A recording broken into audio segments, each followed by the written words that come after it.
দর্শক বন্ধুরা, কৃষক ভাইদের জন্য আরো একটি নতুন প্রকল্পের ঘোষণা দিল রাজ্য সরকার, যে প্রকল্পের জন্য 10 লক্ষ টাকা বরাদ্দ করা হলো। বন্ধুরা, দারুণ সুখবর রয়েছে।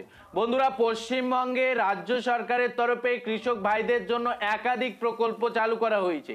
এর মধ্যে কৃষক বন্ধু প্রকল্প একটি অন্যতম প্রকল্প, যে প্রকল্পের আয়ত্তের সর্বোচ্চ কৃষকেরা 10,000 টাকা পর্যন্ত পেয়ে থাকে এবং কারো মৃত্যু হয়ে থাকলে এককালীন কিন্তু একটা টাকা পেয়ে থাকে। পাশাপাশি কৃষিজ যন্ত্রপাতি ক্রয় করার জন্য কিন্তু ভর্তুকিতে কৃষিজ যন্ত্রপাতি ক্রয় করারও প্রকল্প চালু করা হয়েছে। তবে এই সকল প্রকল্প নয় বন্ধুরা, রাজ্য সরকারের তরফে একেবারে নতুন একটি প্রকল্পের কথা ঘোষণা করা হয়েছে।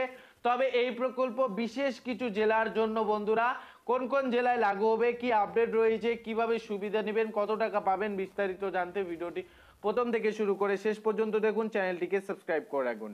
বন্ধুরা, সরাসরি দেখতে পাচ্ছি কখনো খরা কখনো বা অতিবৃষ্টি, প্রকৃতির এই খামখেয়ালিপনায় কার্যত ভুগতে হয় কৃষকদের। পর্যাপ্ত রোদ না পেলে যেমন শস্য থেকে শুরু করে সবজির ক্ষতি হয়, তেমনি অতিবৃষ্টির আবার পচে যায় সবজি। তাই এবার অতিবৃষ্টি থেকে বাঁচতে নয়া উদ্যোগ পূর্ব মেদিনীপুর জেলার প্রশাসনের। বেশি বৃষ্টির হাত থেকে সবজি বাঁচাতে ঝুলন্ত সিড বেড তৈরির ভাবনা, আর এর জেরে উপকৃত হবে জেলার সবজি চাষিরা। বন্ধুরা, প্রসঙ্গত পূর্ব মেদিনীপুর জেলার প্রধান অর্থকারী ফসল ধান ও পান। তবে ভৌগোলিক অবস্থাগত কারণে এই জেলায় ফুল চাষের পাশাপাশি সবজি চাষও হয়, কিন্তু মূল সমস্যা হলো বর্ষাকালে একাধিক জায়গায় জমে থাকা জল। ফলত জলবন্দী হয়ে পড়ে পূর্ব মেদিনীপুর জেলার প্রতিটি ব্লক। বন্ধুরা, ভেসে যায় চাষবাস। তাই এই অবস্থা থেকে মুক্তি পেতে এবার পূর্ব মেদিনীপুরে ঝুলন্ত সিড বেড তৈরির ভাবনা। বন্ধুরা, অর্থাৎ অতি বর্ষণে চাষ রক্ষার এবার ভাসমান মডেল নার্সারি করার উদ্যোগ নিল পূর্ব মেদিনীপুর জেলার প্রশাসন। বন্ধুরা, বলা রয়েছে জেলা প্রশাসন সূত্রে খবর, দুটি আধুনিক মানের নার্সারি গড়তে প্রায় 10 লক্ষ টাকা বরাদ্দ করা হয়েছে। সিএডিসি এর তৎপরায় দ্রুত সেই কাজও শুরু হয়েছে, আর এর পরিচর্যায় দায়িত্বে থাকবেন স্বনির্ভর মহিলারা। বন্ধুরা, লেখা রয়েছে ভৌগোলিক অবস্থানগত দিক থেকে পূর্ব মেদিনীপুর জেলার অধিকাংশটাই নিচু। এর মধ্যে এগরা উড়িষ্যা বর্ডার সহ পাঁশকুড়ার কিছু অংশ বাদ দিয়ে বেশিরভাগটাই এঁটেল মাটি হওয়ায় খুব সাধারণভাবে মাটিতে জল ধরার ক্ষমতা বেশি।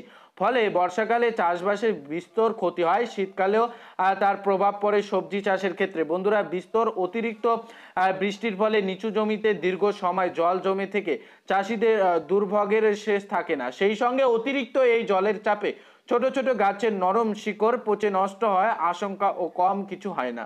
এই অবস্থায় সঠিকভাবে চারা উৎপাদনের লক্ষ্য নিয়ে বিশেষ উপায়ে এই মডেল নার্সারিকে বেছে নিলেন জেলা প্রশাসনের আধিকারিকেরা।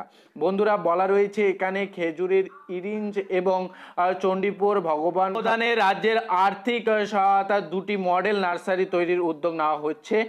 সেখানে আম, আপেল, কুল, লেবু, তাছাড়া পেয়ারা থেকে শুরু করে ইত্যাদি উৎপাদনের পাশাপাশি এই মডেল নার্সারিতে গড়ে তুলে বিভিন্ন রকমের সবজি চাষ তৈরির উদ্যোগে নেওয়া হয়েছে। বন্ধুরা, দেখতেই পাচ্ছেন এখানে পরিষ্কার মূল যে বিষয়টি লেখা রয়েছে, পূর্ব মেদিনীপুর জেলায় অতিরিক্ত জল দ্বারা ক্ষমতা থাকার কারণে কিন্তু এই জেলায় দেখতেই পাচ্ছেন নতুন পরিকল্পনা নেওয়া হয়েছে।